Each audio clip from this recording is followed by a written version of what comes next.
Clara was on her knees in the dirt, gasping for breath, her body broken and bleeding.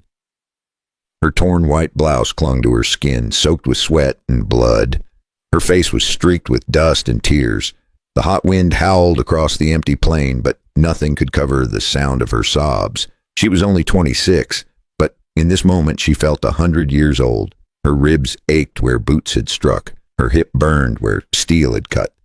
Every inch of her body screamed in agony. Cole and Mason had left her to die. They wanted her land. They wanted to wipe her family name from the frontier. When she refused, when she fought back with everything she had, they beat her until her body gave way. They laughed as she fell. They called her stubborn. They spat on her face before riding off, certain she would never rise again. But Clara had risen. Her legs were weak, but her will was stronger. She staggered through the wilderness, each step driving splinters of pain through her flesh. The sun scorched her back. The ground tore at her knees. But she would not stop. She would not let them win. Her mind replayed the nightmare. Cole's hand shoving her into the dirt. Mason's cruel laugh ringing in her ears. The sound of her blouse tearing. The crushing weight of fists and boots. She had clawed at their faces. She had fought until her nails broke and her blood stained their shirts, but they were stronger. 2 men against 1 woman. No one came to help. Now every bruise was a reminder of her defiance. Every drop of blood was proof she had not surrendered. And yet, alone on this empty plain, she could feel hope slipping away. The world spun around her. Her vision blurred. Her lips cracked from thirst. She whispered to herself again and again, "Not here. Not like this." But her voice was fading. She dropped to the ground, her knees sinking into the dry grass. Her hands clutched the ragged cloth wrapped around her waist, desperate to keep her dignity intact. Her breathing grew shallow. Her body trembled. Her swollen eye half closed as she looked at the horizon. Then she saw him, a rider in the distance, a horse galloping across the plain. For a heartbeat, she thought the devils had returned to finish her. Her stomach turned to ice.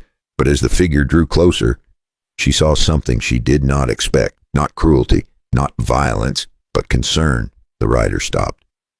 He leapt from his horse and rushed to her side. He was older, his face marked by years of labor under the sun. His voice was deep, urgent. "Hold on. You're safe now." Clara could not trust so easily. Her lips trembled. Her voice was barely a whisper.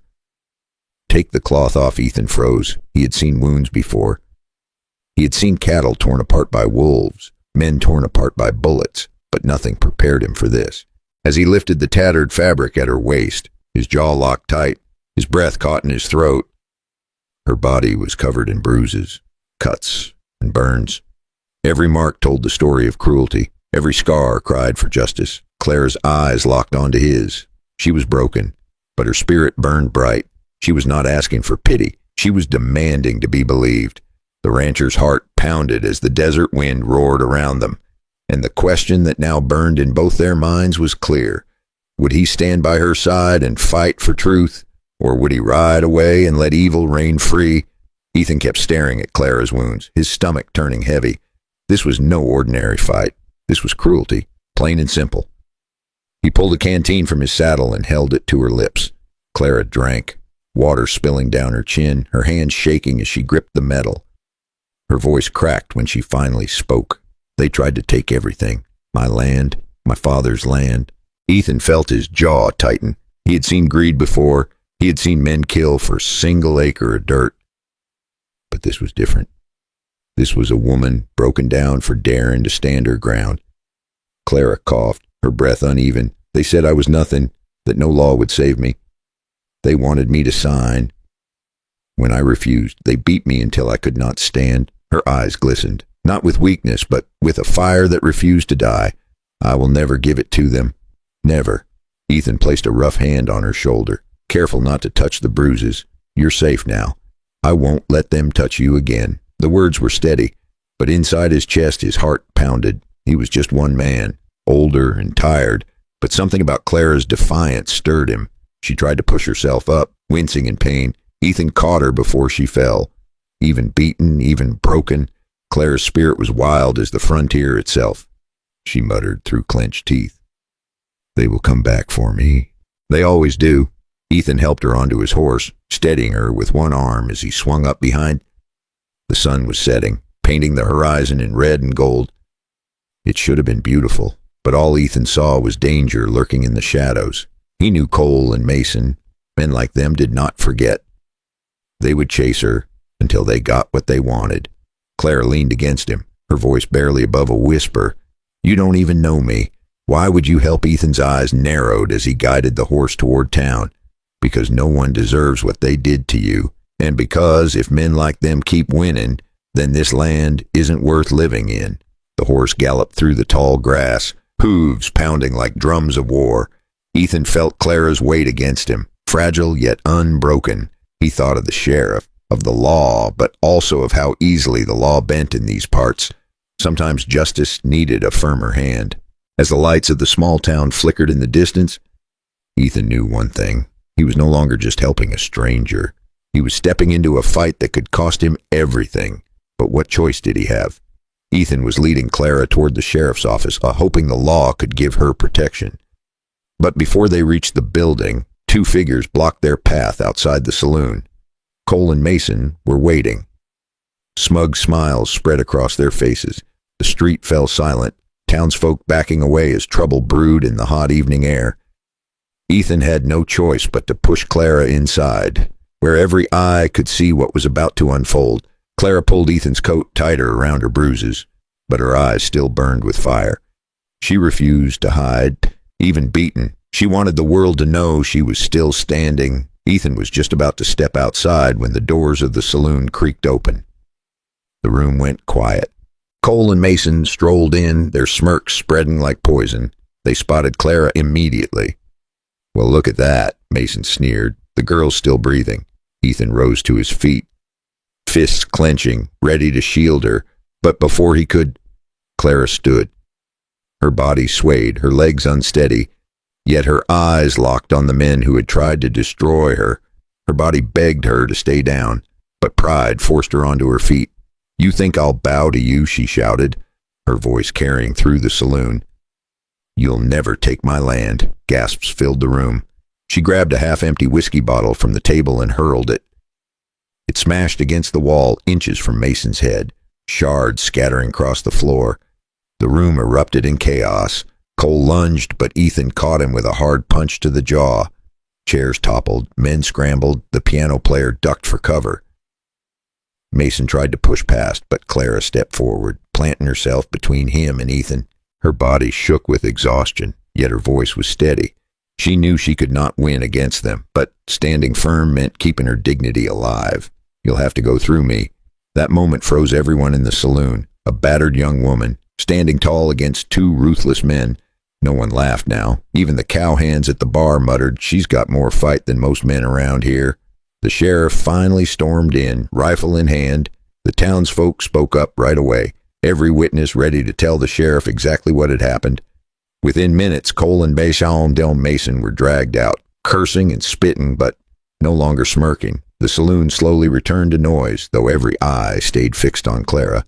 They had seen something that night, not weakness, not fear, but the raw courage of a woman who refused to bow. Ethan helped her back to the table, pride burning in his chest. For the first time, he realized Clara was not just someone to protect. She was someone worth standing beside, no matter the cost. Now, before we move deeper into this story, take a moment. If you enjoy these Wild West tales of grit and heart, hit that subscribe button. It helps keep these stories alive for all of us.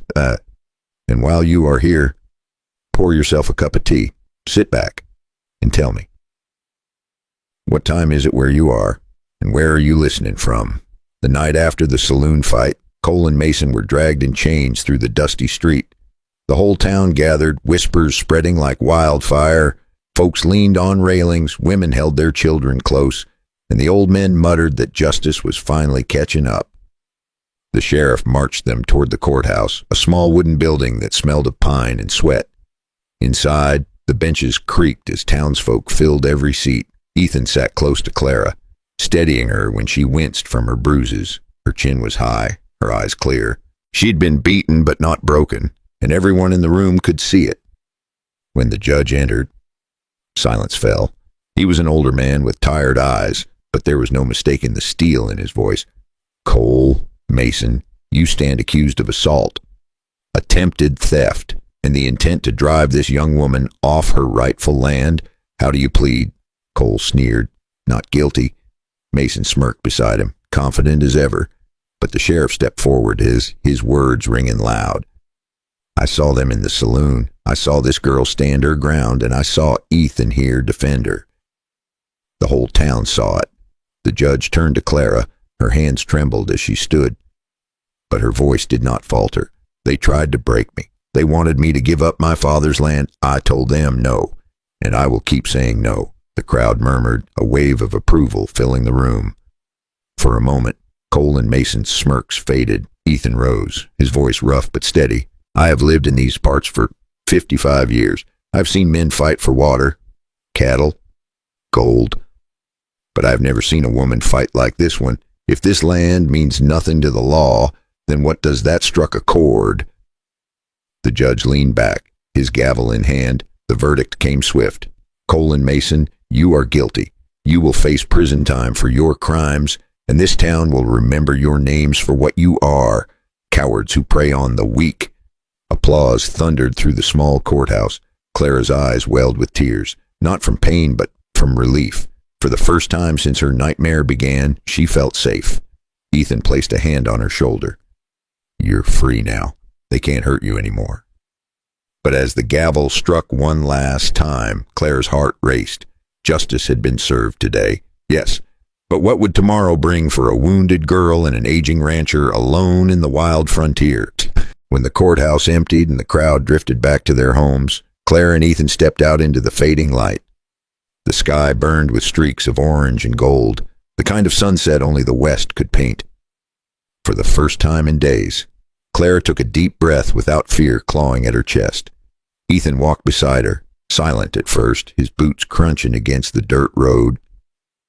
Finally, he spoke. You stood taller than any man in there today. Don't ever forget that, Clara smiled faintly, her face still bruised but her spirit shining through. I thought I was alone. Turns out, I wasn't. They reached his horse and paused. The town behind them buzzed with life, but out on the horizon lay the open land, quiet and endless. Ethan looked at her, seeing not just a wounded girl but a partner in strength. He had spent years believing the West had taken more from him than it ever gave. But in that moment he realized the land could still offer something back. Hope. Clara placed a hand on his arm. You gave me more than safety. You gave me a reason to keep fighting. The rancher, weathered and worn, felt something stir inside him.